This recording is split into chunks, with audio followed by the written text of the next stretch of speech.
and welcome to Financial Behavior Thought Leaders. I'm Mary, and this podcast takes you behind the scenes with top speakers in financial services. In season 2, we're focusing on financial conversations, how trust, communication, and decision making are evolving, and what that means for the way we engage with money and work in our lives.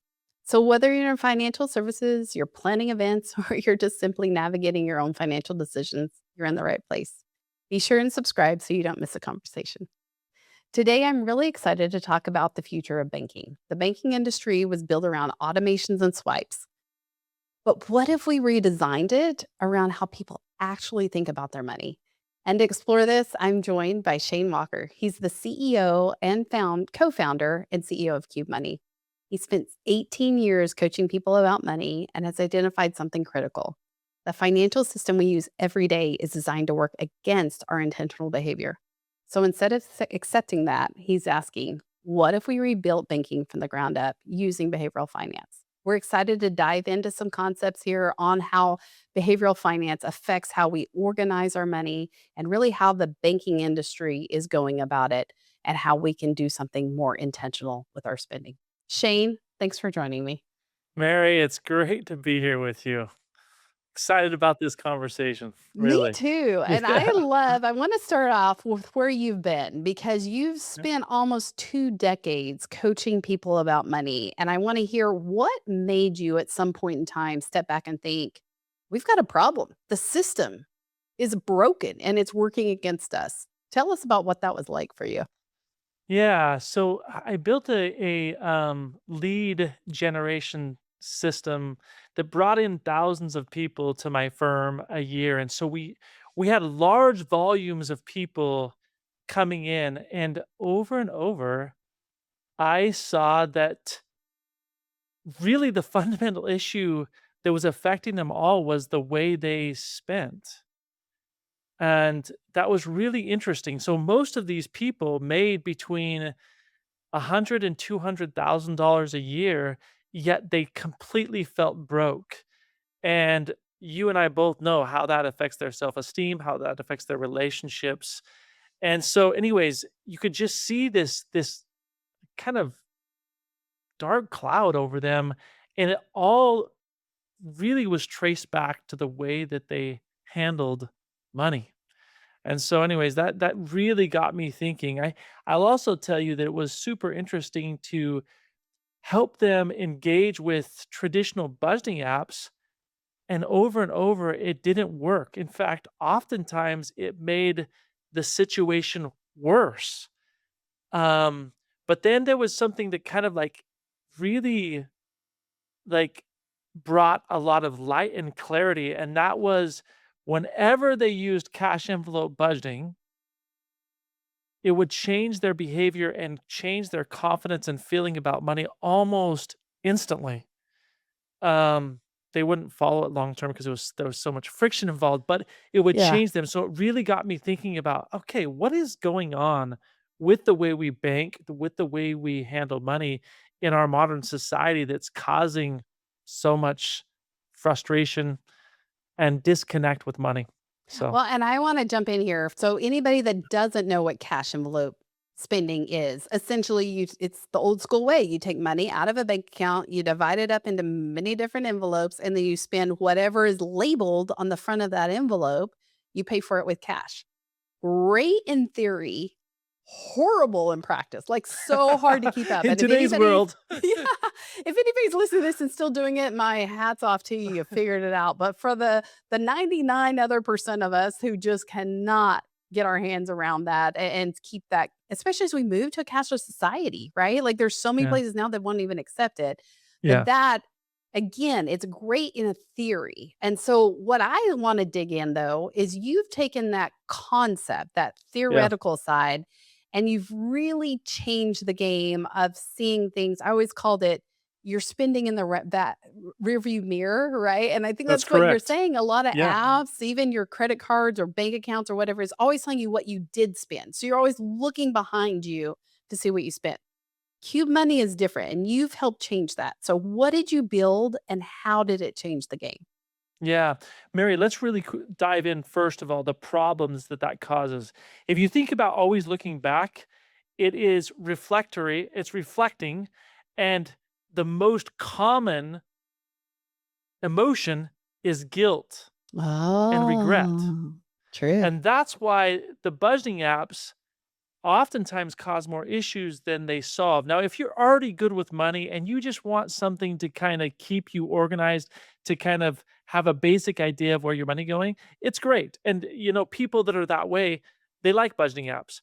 But for again, the 90% of people that aren't those people, they don't really change, right? And so actually there's as I've delved into this, it's super interesting. I've realized that there's a massive gap, and I want to kind of share this right now. That is, our monetary system is beautifully aligned with the way we behave as humans.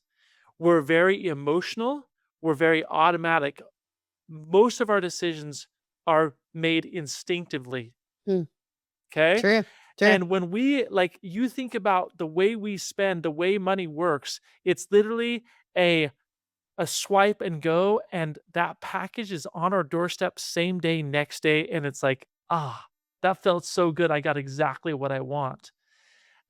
And so the emotional framework really encourages us to buy more because it reinforces that emotional high that we all enjoy. Hmm. On the flip side, if we look at the personal financial tools, they connect into our conscious part of our mind that's very logical, it's analytical, which is an important part of our very being. But those that information is good for decision making, but not behavior. And what I mean by that, if like for example, you and I are both business owners, and data, we're always talking about making data driven decisions. Super important. But those decisions made at the executive level don't change anything about our business until we create processes and systemize them within our routines, within our employees' routines. And then it becomes automatic, emotional, and subconscious. And Hmm. so then the decisions we make actually get applied. And so what we've got here is we've got a monetary system that is subconscious, automatic, emotional, and we have the personal financial tools that are conscious, analytical, and logical. And there's this gap that has not been crossed. And so Mm. consequently, we have just as many people, more people struggling paycheck to paycheck, like just burdened with debt, frustrated with their not achieving their dreams. And it's this gap. And the interesting thing about it is it is the motivation of the big businesses and the big financial companies to keep it this way because more swipes means more profits. Yeah. They Yeah. want us spending money because actually they're greedy. They want our money. So it's kind They're of making interesting money how on the we transaction. They're making money on the spread. Yep. Every time. absolutely. That's Yep. correct. So I want to dig in then. What have you created? How have you created a system that changes that? Yeah. So that is so if you go back to what you shared about the cash envelope method, you're labeling money and then you're engaging with that money at the point of sale in the moment you're making the decision to purchase. And that creates the emotional framework that guides healthy decisions. And let me explain.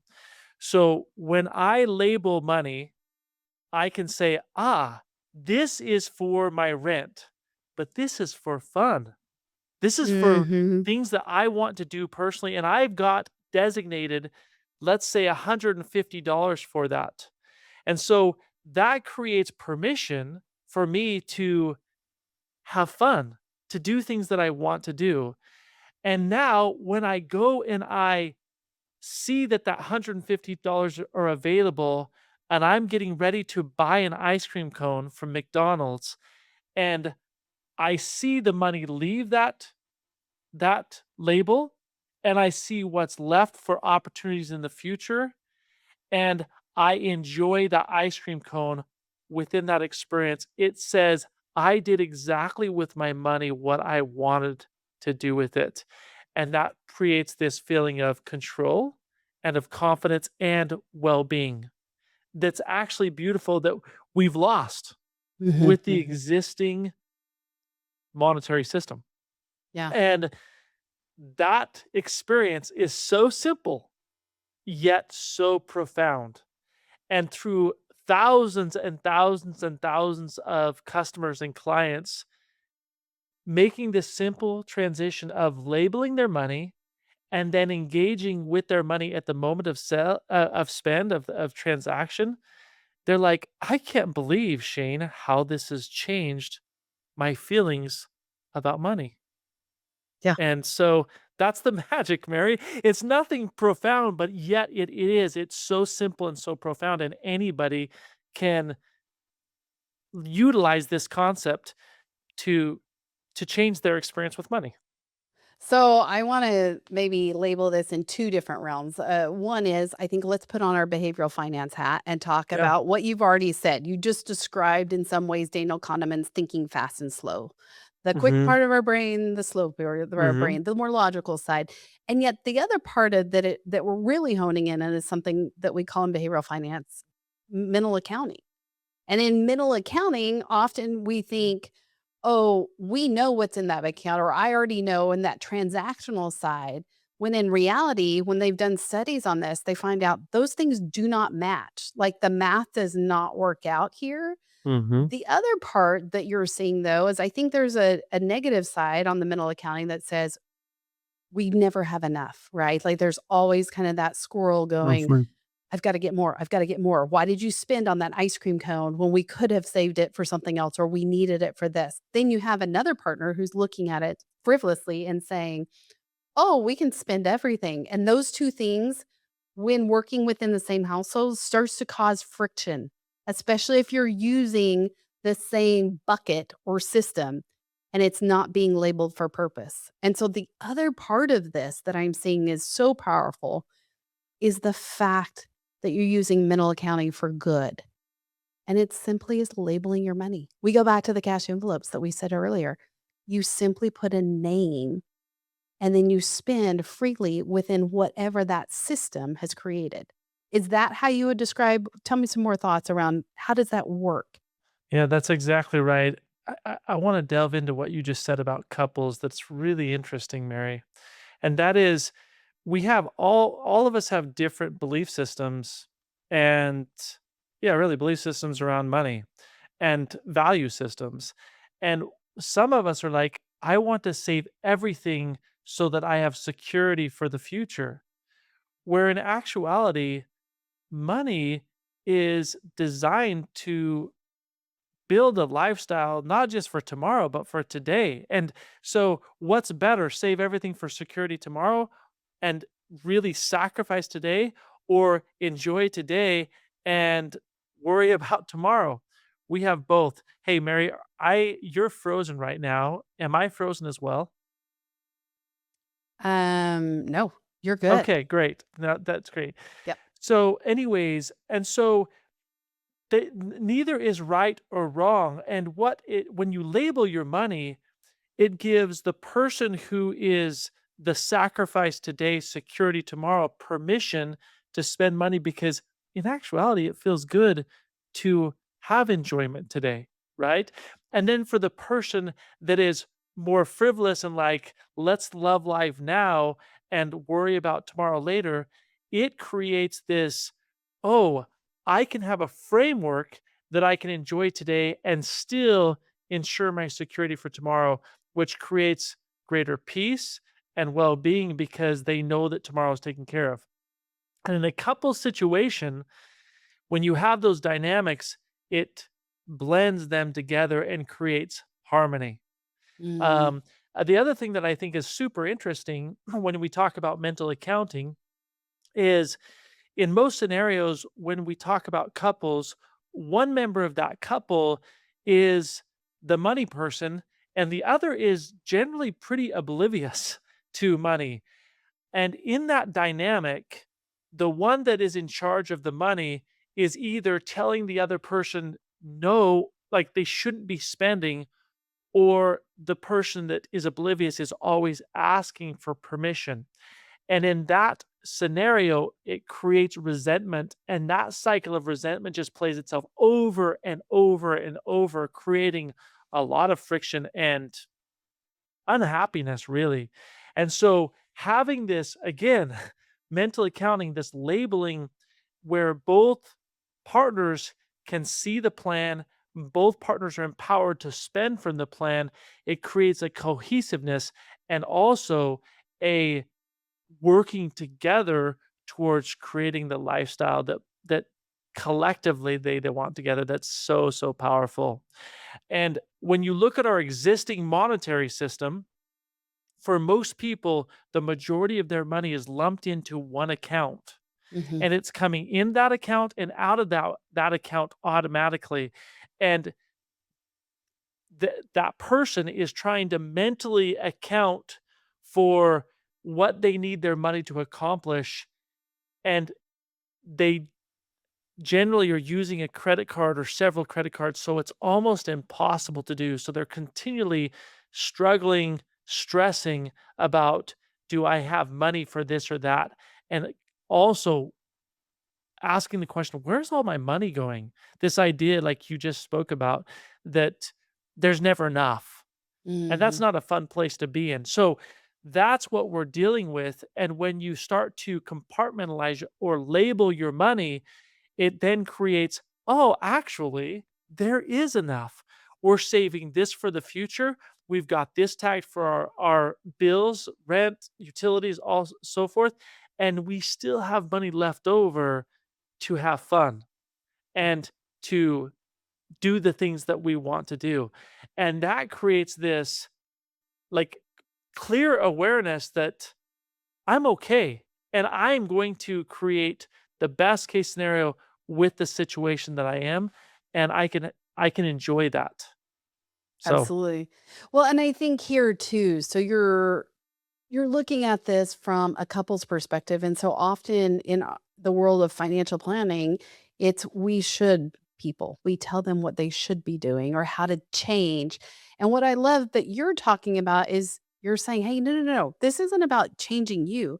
This is about like redesigning how you think about it and really make the system work for you instead of that constant push against the system to work more innately of looking in yes, front of you, not always reacting to whatever's happened in the past, which that's where the blame, the shame, the guilt, all of those negative feelings come from is money's been spent. And you're just saying, flip the coin on that and start to see it in a new light, in a new vision, in a new way.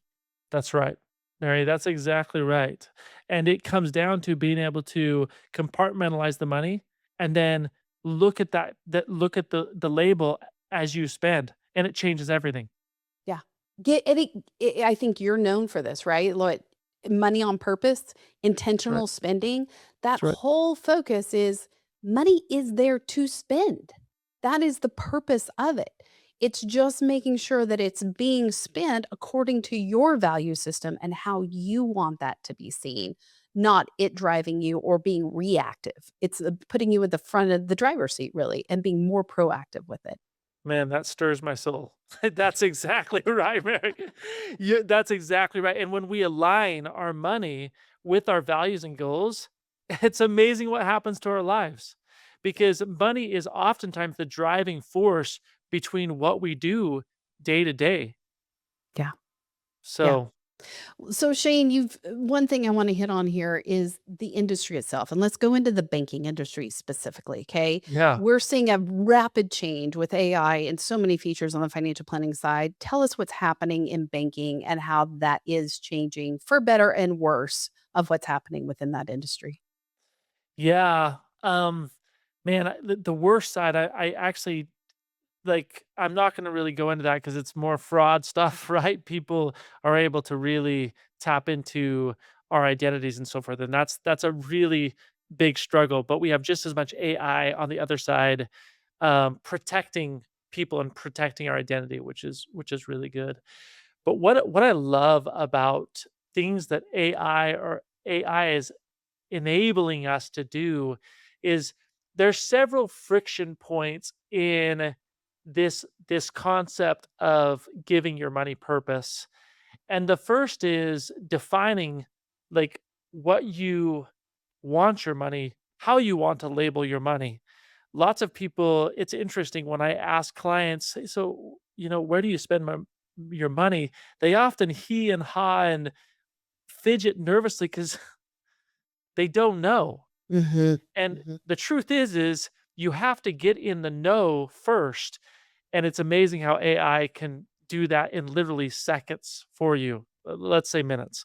But just by linking your existing accounts, it can go and look at your transaction history and pull out all of your bills, when they're due, how much they are, and create this framework of, oh, okay, so here's what I'm spending on a monthly basis, on a recurring basis, and I need to make sure that I'm accounting for that. And maybe there's subscriptions and things that I'm not using that I should be getting rid of, right? And so that's a really nice part of AI. But in addition to that, um, AI can say, hey, where are you from? Like, what is your household situation? How do you get around? And what is your income? And then also link in your debt account so that it can kind of look at your debt, and it can come out with a really like robust plan that says, "Hey, here's how much you need on average for a household like yours to spend on groceries. Here's a great starting point. Here's a great starting point for the transportation costs, and that leaves this amount of money for fun, and you're still going to be able to work towards this dream that you really want to accomplish. Also, put money away for emergencies because those always come up, Sure. and to get out of debt or save for the future." And then it can then project and say, hey, if you follow this plan, guess what? You and your family are going to be able to go to Disneyland in 23 months. Yeah. And you're going to have an emergency fund fully funded to take care of any emergencies so you can have that peace of mind in 10 months. And you're going to be debt free in 3 years. And that creates this direct correlation with my current behavior and how it reflects in my long-term well-being, which connects money to purpose. And that's a beautiful thing, Mary. Yeah. Well, and so there's two concepts I want to hit on here is I think Yeah. many of us have separated AI from our banking, right? And there's a Mhm. fear there that Yes. as much as we let AI into our lives, even personally, how much that's going to expose us. And with money being such a taboo topic, that people are fearful of having AI do these kinds of scenarios. So, are you actually seeing AI in banking institutions? Like, are you seeing that as the future of where we're going with banking, or what does that look like to you in the next 5 to 10 years?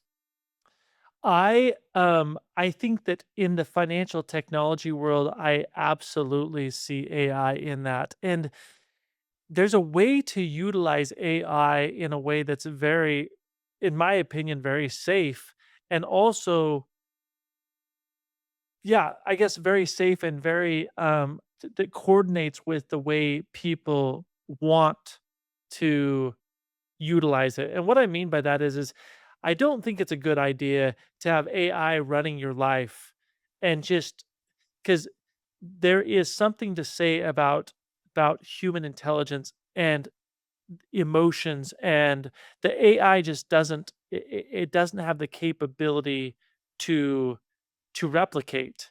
And so, in my opinion, safe AI is going to provide tactical, I guess, actionable steps, recommendations that are easy to act on.